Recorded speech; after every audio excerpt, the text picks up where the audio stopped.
Hidup tidak selalu mudah bagi setiap orang. Ada yang terlahir dalam kecukupan, namun ada pula yang harus berjuang hanya untuk sekadar bertahan hidup.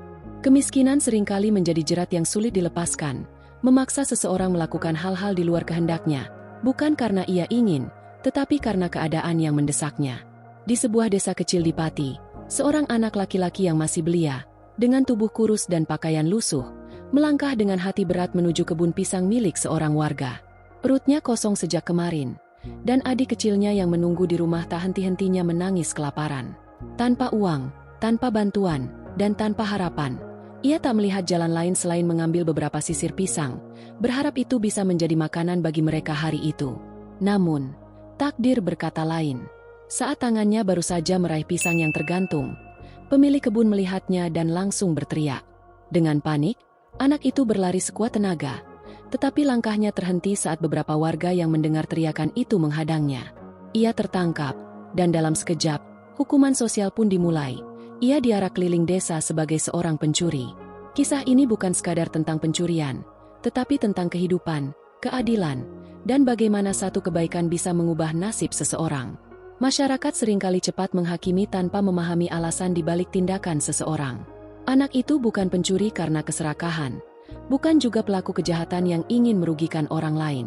Ia hanya seorang anak yang kelaparan, berusaha bertahan dalam dunia yang seolah tak memberikan ruang bagi mereka yang miskin dan terlupakan. Di tengah amarah warga yang terus menyalahkannya, seorang polisi yang kebetulan melintas melihat kejadian itu. Dengan sigap, ia turun tangan. Namun, alih-alih menambah hukuman, ia memilih untuk mendengar. Ia menatap mata anak itu, yang penuh ketakutan dan air mata, dan dengan lembut bertanya, "Kenapa kamu melakukan ini, Nak?" Anak itu tak langsung menjawab. Suaranya tercekat di tenggorokan, tetapi akhirnya, dengan lirih, ia berkata, "Saya hanya ingin memberi makan adik saya, Pak." Jawaban itu menghentikan segalanya. Suasana yang tadinya penuh amarah tiba-tiba menjadi sunyi. Beberapa warga mulai terdiam, sebagian mulai berpikir ulang. Tetapi yang paling tergerak adalah polisi tersebut. Baginya, keadilan bukan hanya soal menghukum yang bersalah, tetapi juga tentang memberi kesempatan bagi mereka yang tersesat karena keadaan. Dan dari sinilah, perjalanan anak itu menuju masa depan yang lebih baik pun dimulai. Suasana di desa semakin riuh. Anak laki-laki itu berdiri dengan tubuh gemetar, wajahnya penuh kotoran dan air mata. Warga yang marah terus mencerca, sebagian bahkan mengancam akan menghukumnya lebih berat. "Kamu harus diberi pelajaran. Biar kapok mencuri," seru seseorang. Anak itu hanya bisa menunduk. Napasnya tersengal, kakinya lemas. Ia ingin berteriak bahwa ia tidak punya pilihan lain, bahwa ia tidak ingin mencuri, bahwa ia hanya ingin mengisi perutnya dan adiknya yang telah menangis berhari-hari. Tapi apa gunanya? Siapa yang akan peduli dengan anak miskin sepertinya? Di tengah ketegangan itu, sebuah suara tegas namun tenang menghentikan semuanya. "Cukup!" Seorang polisi yang kebetulan sedang melewati desa itu turun dari motornya. Warga langsung memberi jalan saat pria berseragam itu berjalan mendekat. Sorot matanya tajam, tetapi ada ketenangan dalam raut wajahnya. Ia melihat anak itu, melihat tubuh kecil yang gemetar ketakutan, lalu melihat pisang yang masih tergenggam di tangannya. Dengan suara yang lebih lembut, ia bertanya, "Nak, kenapa kamu mencuri?" Anak itu mendongak perlahan. Ia ragu sejenak, matanya masih dipenuhi ketakutan, tetapi tatapan pria itu terasa berbeda. Bukan tatapan yang menghakimi, bukan tatapan penuh kemarahan seperti warga lainnya.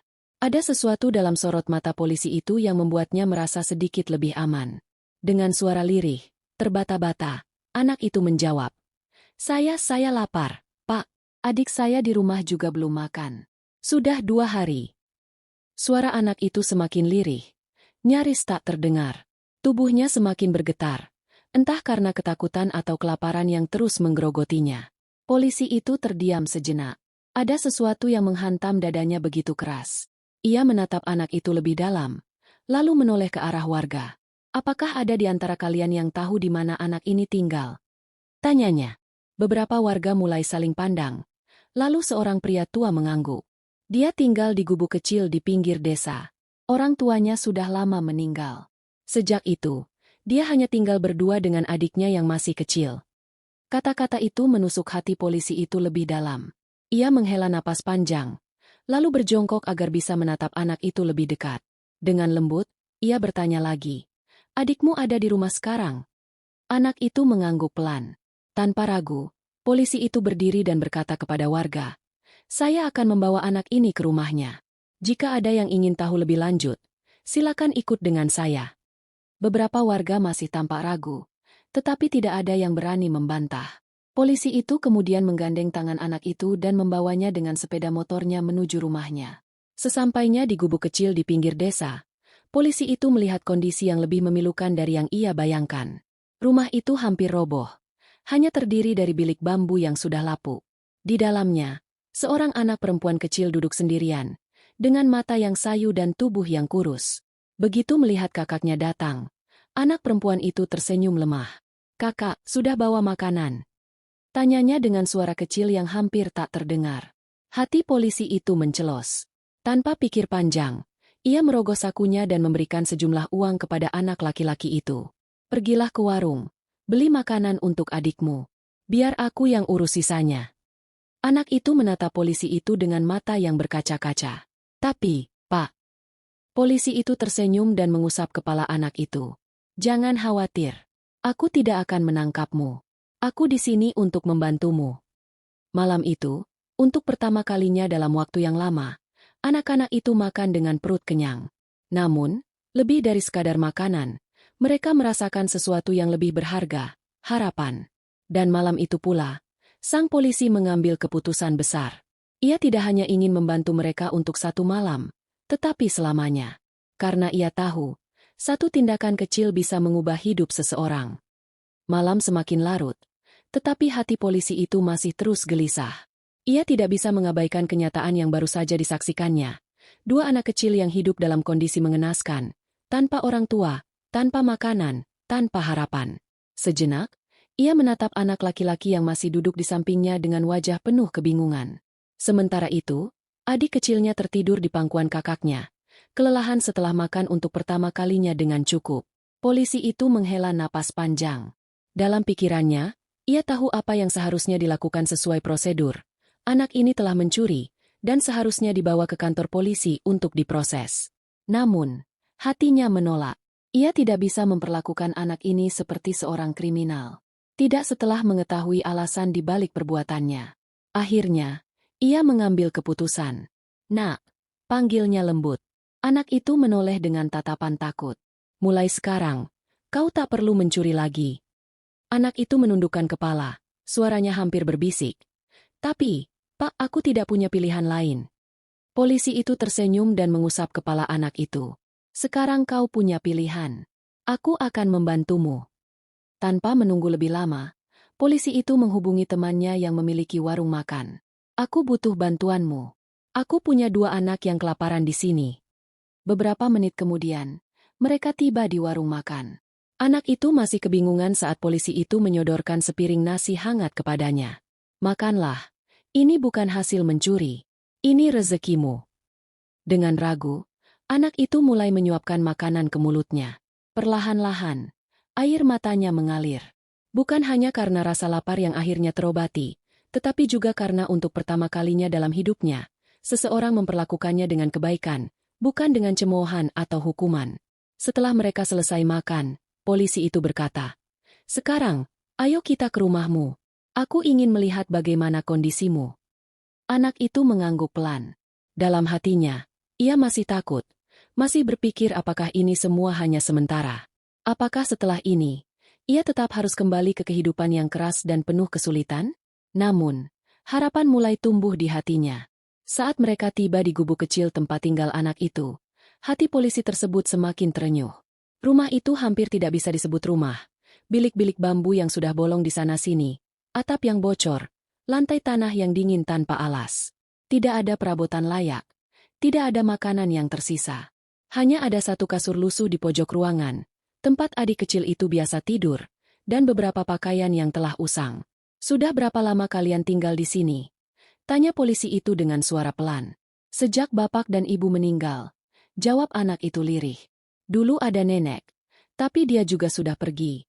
Setelah itu, kami sendirian." Polisi itu mengangguk pelan, menahan emosi yang mulai bergemuruh di dadanya. Ia menatap kedua anak itu. Mereka masih terlalu kecil untuk menghadapi dunia sekeras ini. Jika tidak ada yang menolong, mereka mungkin akan terus tersesat dalam kemiskinan, bahkan terjerumus ke dalam jalan yang lebih buruk. Ia tidak bisa membiarkan itu terjadi. Malam itu juga, polisi tersebut menghubungi beberapa rekannya, termasuk pihak berwenang dan lembaga sosial. Ia ingin memastikan bahwa kedua anak ini tidak hanya mendapatkan bantuan sementara, tetapi juga jaminan pendidikan dan kehidupan yang lebih layak. Keesokan harinya, dengan bantuan dari komunitas dan teman-temannya, polisi itu membawa anak tersebut dan adiknya ke sebuah rumah singgah yang dikelola oleh yayasan sosial. Di sana, mereka akan mendapatkan tempat tinggal yang layak, makanan yang cukup, serta pendidikan yang mereka butuhkan. Namun, polisi itu tidak berhenti sampai di situ. Ia berjanji bahwa ia akan menjadi wali mereka. Ia akan memastikan bahwa mereka tidak hanya sekadar bertahan hidup, tetapi juga memiliki masa depan. Beberapa bulan berlalu, dan kehidupan anak itu mulai berubah. Ia kembali ke sekolah, belajar dengan semangat yang baru. Adiknya juga mulai tumbuh dengan lebih sehat, tidak lagi kelaparan setiap malam. Bertahun-tahun kemudian, anak itu berhasil menyelesaikan pendidikannya. Berkat bantuan dan dorongan polisi baik hati itu, ia bisa melanjutkan kuliah dan akhirnya mendapatkan pekerjaan yang layak. Di hari wisudanya, ia berdiri di depan polisi itu, yang kini sudah menua, dengan mata yang berkaca-kaca. "Pak, jika malam itu Bapak tidak menolong saya, mungkin saya tidak akan berdiri di sini hari ini." Polisi itu tersenyum dan menepuk pundaknya. "Kau hanya butuh seseorang yang percaya padamu. Dan aku tahu, sejak awal, kau adalah anak yang baik." Hari itu, anak yang dulu mencuri pisang karena kelaparan akhirnya berdiri dengan bangga, bukan sebagai pencuri, tetapi sebagai seseorang yang memiliki masa depan. Dan semua itu karena satu tindakan kebaikan dari seorang polisi yang melihat lebih dari sekadar kesalahan. Ia melihat harapan. Ia melihat masa depan. Dan ia memilih untuk menyelamatkannya. Hidup tidak selalu berjalan dengan mudah bagi semua orang. Bagi sebagian, setiap hari adalah perjuangan untuk bertahan hidup, bukan sekadar menjalani kehidupan dengan nyaman.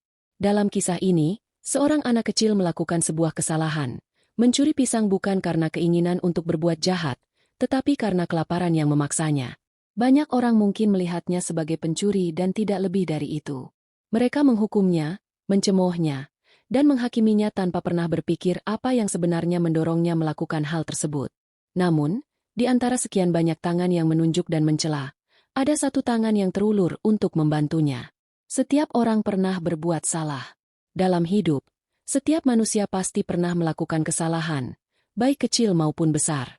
Namun, kesalahan seseorang tidak seharusnya menjadi akhir dari segalanya. Seringkali, yang lebih penting bukanlah seberapa besar kesalahan yang diperbuat, tetapi bagaimana seseorang diberi kesempatan untuk memperbaiki diri dan bangkit dari keterpurukan. Anak itu mencuri bukan karena ia ingin merugikan orang lain, tetapi karena ia tidak punya pilihan lain. Ia telah berusaha bertahan dengan cara yang ia bisa, meskipun itu melanggar norma yang ada. Disinilah letak pentingnya melihat lebih dalam dari sekadar tindakan seseorang. Seorang polisi yang baik hati memilih untuk tidak hanya menghukumnya, tetapi memahami alasannya. Ia tidak hanya melihat anak itu sebagai pencuri, tetapi juga sebagai seorang anak yang tersesat, yang membutuhkan uluran tangan, bukan sekadar hukuman. Keadilan bukan hanya tentang hukuman, tetapi juga kesempatan. Seringkali, kita berpikir bahwa keadilan hanya tentang memberikan hukuman kepada mereka yang bersalah. Namun, kisah ini mengajarkan bahwa keadilan juga bisa berarti memberi seseorang kesempatan untuk memperbaiki hidupnya. Jika polisi itu hanya mengikuti prosedur biasa, anak itu mungkin akan dibawa ke kantor polisi, dicatat sebagai pencuri, dan dibiarkan kembali ke kehidupan yang sama, kemiskinan, kelaparan, dan keputusasaan. Mungkin ia akan semakin kehilangan arah. Mungkin ia akan tumbuh menjadi seseorang yang dipenuhi kebencian kepada dunia, karena merasa bahwa tidak ada yang pernah peduli padanya. Namun, dengan satu tindakan kecil, memberikan makanan, bertanya tentang kondisinya, serta membuka pintu bagi masa depan yang lebih baik, polisi itu telah mengubah hidup anak itu untuk selamanya. Bukan hanya anak itu yang mendapatkan kesempatan kedua, tetapi juga adiknya yang kini memiliki harapan untuk masa depan yang lebih baik. Kebaikan bisa mengubah hidup seseorang. Terkadang, kita tidak menyadari betapa besarnya dampak dari satu tindakan kebaikan. Bagi polisi itu, mungkin memberikan makanan dan bantuan kepada dua anak yatim piatu hanyalah satu langkah kecil dalam hidupnya. Namun, Bagi anak tersebut, itu adalah momen yang mengubah segalanya. Anak yang dulu dianggap sebagai pencuri kini tumbuh menjadi seseorang yang sukses, seseorang yang memiliki pendidikan, pekerjaan, dan kesempatan untuk menjalani hidup yang lebih baik. Semua itu tidak akan terjadi jika tidak ada seseorang yang percaya padanya sejak awal. Hal ini mengingatkan kita bahwa di dunia ini, ada begitu banyak orang yang berada di ambang keputusasaan. Mereka tidak butuh penghakiman, tidak butuh cemoohan. Yang mereka butuhkan adalah satu orang yang melihat mereka bukan hanya dari kesalahannya, tetapi dari potensinya untuk menjadi lebih baik. Kesempatan kedua adalah hak semua orang. Dunia ini akan menjadi tempat yang lebih baik jika kita belajar untuk tidak hanya menghakimi, tetapi juga memberi kesempatan bagi mereka yang ingin berubah. Kesalahan tidak selamanya harus dibalas dengan hukuman. Ada saatnya ketika tangan yang terulur untuk menolong jauh lebih berarti daripada tangan yang menunjuk untuk menghukum. Ada saatnya ketika memberikan seseorang kesempatan untuk bangkit jauh lebih kuat dampaknya dibandingkan membuat mereka semakin terpuruk. Kisah ini mengajarkan bahwa setiap orang berhak mendapatkan kesempatan kedua. Jika kita bisa menjadi orang yang memberikan kesempatan itu kepada orang lain, maka kita telah menjadi bagian dari perubahan besar dalam hidup seseorang. Dan mungkin, suatu hari nanti, mereka yang pernah kita tolong akan menjadi orang yang menolong orang lain, meneruskan lingkaran kebaikan yang tidak akan pernah berakhir. Demikianlah kisah ini kami buat, bukan hanya sebagai hiburan, tetapi juga sebagai pengingat bahwa kebaikan sekecil apapun bisa mengubah hidup seseorang. Semoga kita semua bisa menjadi pribadi yang lebih peduli dan penuh empati terhadap sesama. Jangan lupa untuk like, komen, share, dan subscribe agar tidak ketinggalan kisah-kisah inspiratif lainnya. Sampai jumpa di video berikutnya.